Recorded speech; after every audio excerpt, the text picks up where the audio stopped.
Part 1. You will hear a telephone conversation between an employee of an airline company and a customer. You have 30 seconds to look at questions 1 to 6.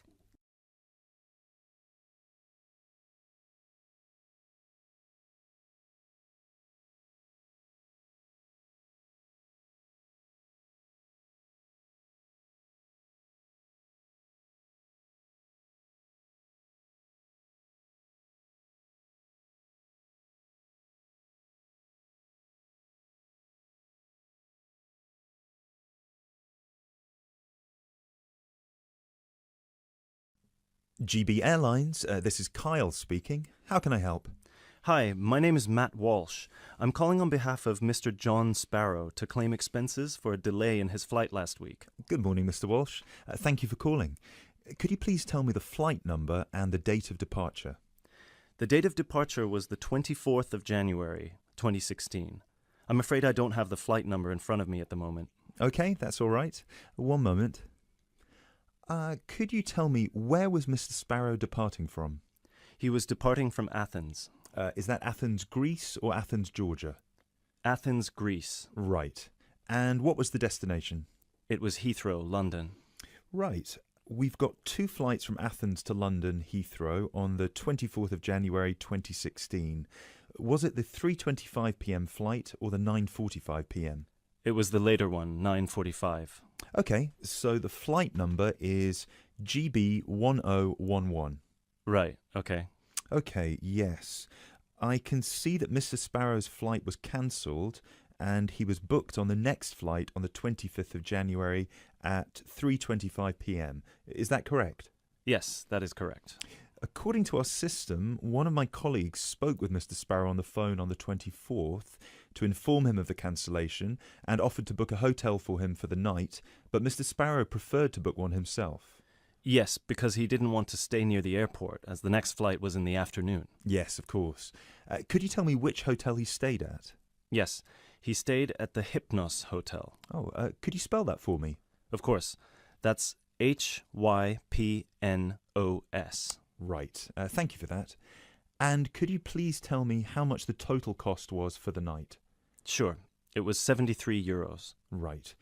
Do you have a copy of the receipt for that? Yes, of course. Would you like me to send it to you? Yes, please. Can I email a picture of it to you? Absolutely. The email address is refunds@gbairlines.co.uk. Great, thank you. No problem. Were there any other expenses you wish to claim? Actually, yes. There was also the taxi ride to the airport and the taxi ride back the next day. Right. And what was the total cost? The first taxi ride was 53 euros and the second one was 42, so 63, 73, 83. Yeah, so the total was 95 euros. I'll send you the receipt for those as well. Thank you. Are there any other expenses? No, I think that's it.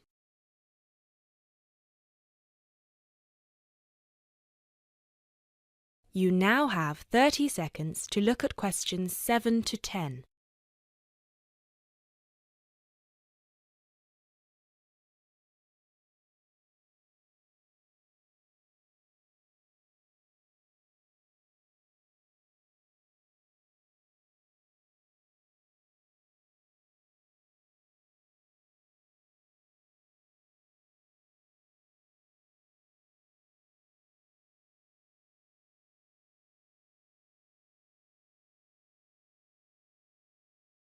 Excellent.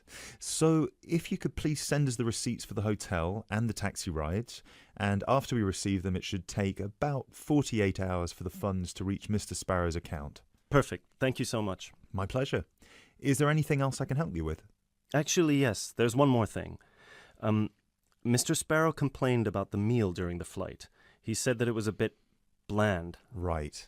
So he asked me if it was possible to switch to a different meal option for his upcoming flight to Kiev next week. Right, of course. Just give me a minute, please. Right, I see that Mr. Sparrow had the light meal option for his flight to London, and you would like to change that. What would you like to change it to? What are the other options? We've got 12 different meal options. Would you like me to list all of them for you? Well, Mr. Sparrow has told me that he would prefer something without meat. How many of these do not contain meat? We've got 3 meal options without meat. We've got the vegetarian option, the vegan option, and the Asian vegetarian. What's the difference? There's a variety of different dishes served with each option. For example, next week the vegetarian option will be a small spinach and feta cheese pie, a bread roll, a salad, and tropical fruit. And the vegan option?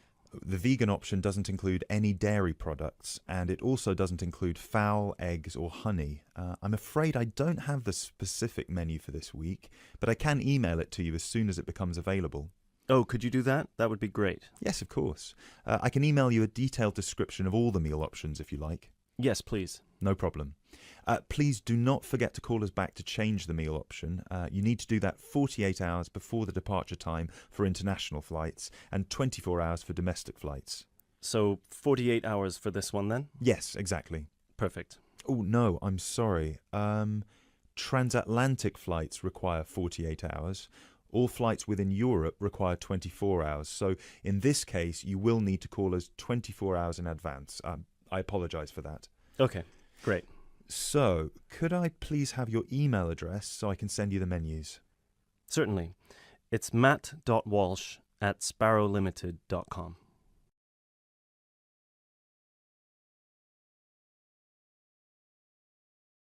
That is the end of part 1. You now have half a minute to check your answers.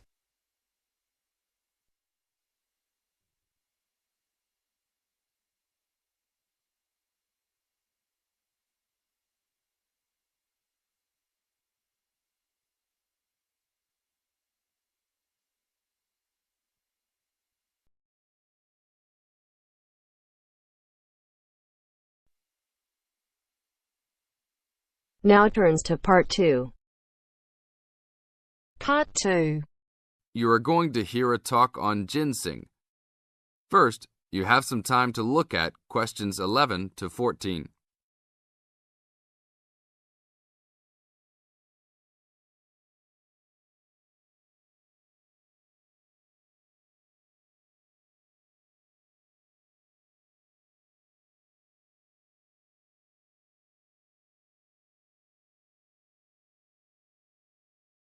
Now listen to the tape and answer the questions. Good morning. Today we'd like to talk with Mr. Schumacher of Kaiser Farms. Mr. Schumacher, what is in ginseng that makes it so special? Thanks. The key elements in ginseng are the active ingredients known as ginsenosides. All true ginseng products on the market contain a certain percentage of ginsenosides, and a number of factors determine how much. The age of Wisconsin ginseng when harvested plays a major role in determining the natural level of ginsenosides. Tests have shown that the older the plant, the higher the ginsenoside content. 5-year-old Wisconsin ginseng plants have had ginsenoside levels as high as 20%. As a family operation, one of our strategies in producing the highest quality product available is to only harvest 4- and 5-year-old roots. The majority of Wisconsin ginseng harvested is 3 years old. The reason for this is that the expenses to care for and the possibility of disease increase as the plants become older. By limiting the amount of ginseng that we plant each year, we are able to provide the necessary attention and care to produce the highest quality 4- and 5-year-old roots.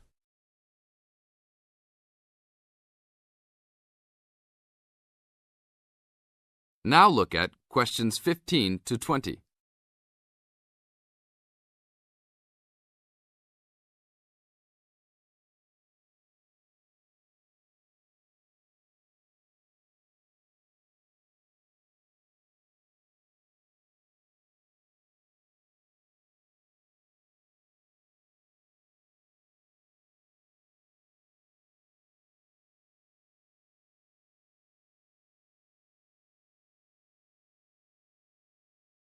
As the talk continues, answer questions 15 to 20. What is Wisconsin ginseng used for? There are 2 real species of ginseng on the market today: Panax, Korean or Chinese, and Panax quinquefolius, Wisconsin. Since ginseng has been used for thousands of years in China, it is easiest to explain the differences in ginseng by using traditional Chinese herbal philosophy. Wisconsin ginseng is considered a cooling type herb, and Korean or Chinese ginseng are considered heating type herbs. As a cooling herb, Wisconsin ginseng is used as a preventative medicine. Here in the United States, Wisconsin ginseng is considered an adaptogen. As an adaptogen, Wisconsin ginseng acts to normalize body functions and strengthen the immune system and other systems in the body. Over a longer period of time, it builds up energy and maintains the body at a higher level, acting to reduce stress and fatigue. As a heating herb, Panax ginseng is used more as a stimulant and is often prescribed in China when the body is recovering from an illness and is worn down and in need of a rapid boost of energy. It is only recommended to be taken over short periods of time and not continuously. Wisconsin ginseng is considered the premier ginseng in China because it can be taken on a continuous basis and acts as a preventative type medicine by slowly building up the body. Wisconsin ginseng fits in perfectly with the Chinese herbal philosophy of preventative type medicine. Unlike here in the US, where we often wait until we are ill to seek medical attention, the traditional Chinese medicinal philosophy concentrates on building up the body to prevent illness. Based on the way Wisconsin ginseng has been prescribed in China, it is the correct ginseng to be taken for the majority of the consumers. Travel to China and see firsthand the ginseng that is considered the world's finest ginseng. That is the end of part 2. You now have half a minute to check your answers.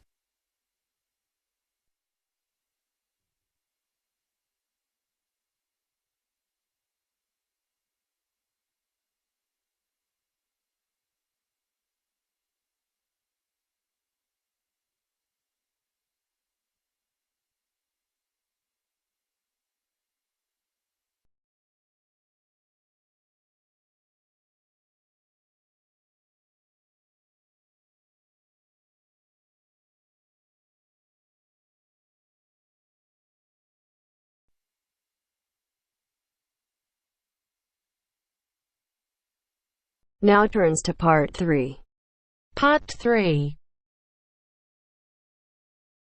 You will hear a conversation between two students who will discuss a project they're working on together. You have 30 seconds to look at questions 21 to 27.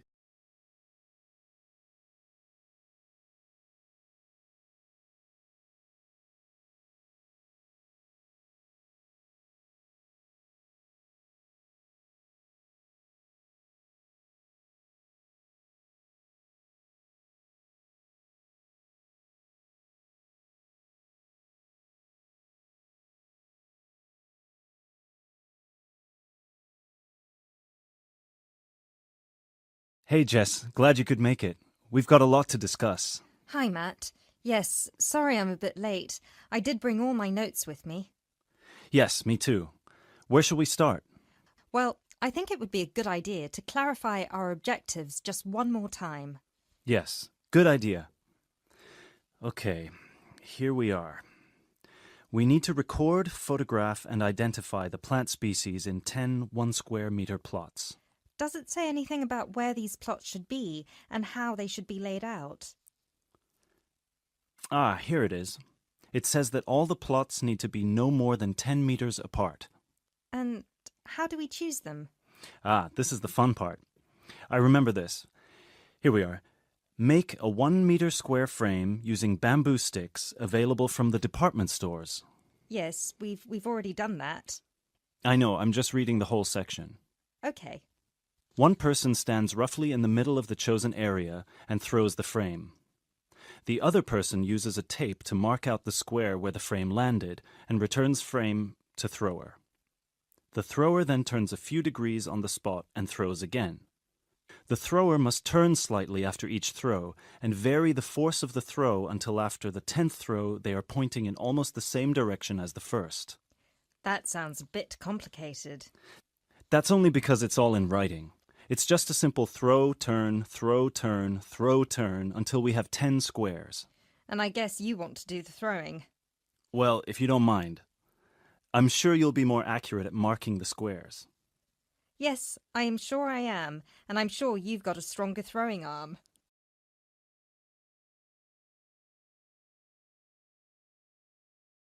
You now have 30 seconds to look at questions 28 to 30.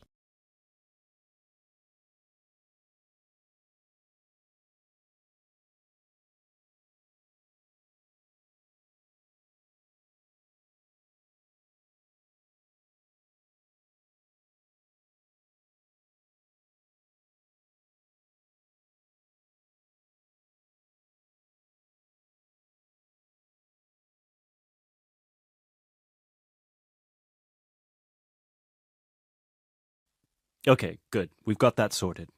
Now we need to decide where to go. Yes, I've been thinking about that and I've brought the map. Ah, well done. I forgot mine. Now, I've identified 3 possible locations, but they've all got some disadvantages. Okay, fire away. Well, the area around this lowland marsh could be interesting. There'll be a lot of interesting water plants here. Looks good, but what's the problem? Mainly that it's already a designated nature reserve, and I think there's already been a lot of research done here. Ah, I see. Well, I'd rather do something that's new and can be useful. I agree. That's why I identified this area further west. See, here, behind the beach. Oh yes, I see. That area there, where it's flat, but quite high. Exactly. If you look a bit further inland, you'll see that there are hills which will protect that area from strong north winds. I see. Excellent. But what's the problem? Just that it may not be very interesting. We know that the geology there is not conducive to a wide variety of plants. I agree. So what's your last idea? Well, I think this one is a bit of a winner, although I did want to show you the other 2. Look up here, on the north coast.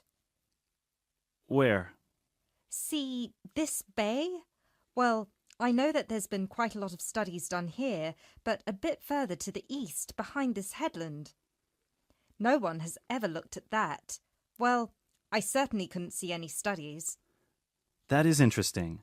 And the plant life could be a bit different because of the shelter from the wind the headland provides. Exactly.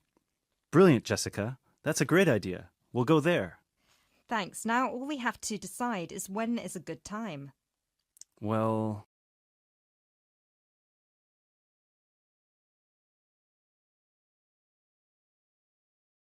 That is the end of part 3. You now have half a minute to check your answers.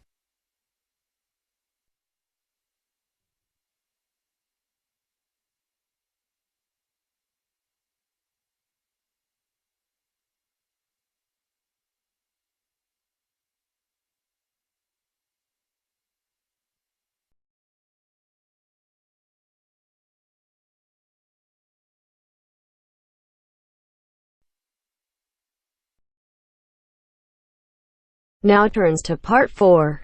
Part 4. You are going to hear a talk on Canada. First, you have some time to look at questions 31 to 40.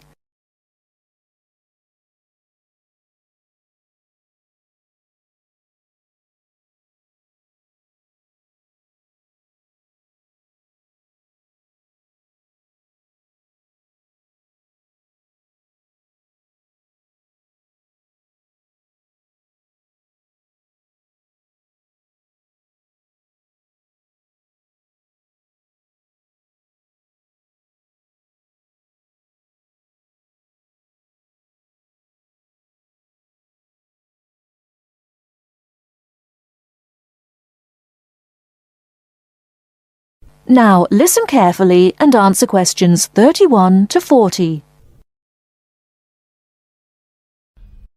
Good morning and welcome to this talk on Canada.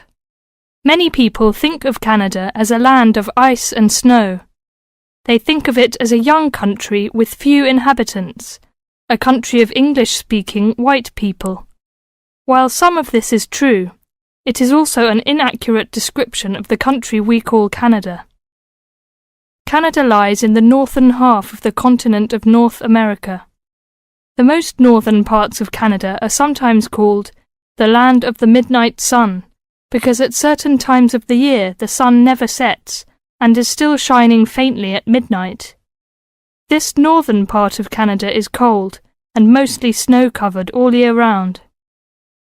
Most of the people who live in this northern part of Canada are called Inuit or Dene. They were once called Eskimos. They are the original people of this land and are part of what are called the First Nation.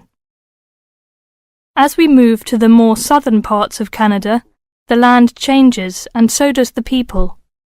Moving from east to west in southern Canada, we travel from the Atlantic provinces of Nova Scotia, Newfoundland, New Brunswick, and Prince Edward Island. These small provinces, with small populations, border on the Atlantic Ocean. The land in these provinces is not very fertile, so fishing, forestry, and mining are the main industries, although in some small areas, agriculture is also important. If we travel west from the Atlantic provinces, we come to central Canada, composed of the large provinces of Quebec and Ontario. Both provinces are rich in natural resources, have fertile land, and are the centres of industry for Canada's largest cities. Toronto and Montreal are found in these provinces. The province of Quebec is the centre of French language and culture in Canada. In fact, Montreal is the second largest French-speaking city in the world after Paris. Finally, in the far west of Canada, we come to the province of British Columbia. This province is separated from the prairies by the Rocky Mountains and is bounded on the west by the Pacific Ocean. British Columbia is often called simply the West Coast. British Columbia is an attractive place for tourists because of its mild climate, spectacular mountains, seacoast, and beautiful forests. Agriculture, forestry, shipping, and fishing are major industries in British Columbia. The people of this land of Canada are as varied as its landscape. The original settlers, those we call the people of the First Nations, came from Asia by crossing the Bering Strait from Siberia to Alaska. In their new environment, they developed many new languages and cultures. In the 16th century, the first Europeans arrived in eastern Canada. They came from Britain and France. By making treaties with the original inhabitants, they gradually established colonies in eastern and central Canada. After a war with France, Britain took over the French colonies in Quebec and eastern Canada. By the end of the 18th century, all of Canada was under British rule. From this time until the present century, most of the immigrants to Canada were British, Scottish, and Irish. In this century, however, Canada has had an influence of settlers from all over the world. There are now hundreds of thousands of people from Asia, Africa, and South America who now call Canada their home. That is the end of part 4. You now have half a minute to check your answers.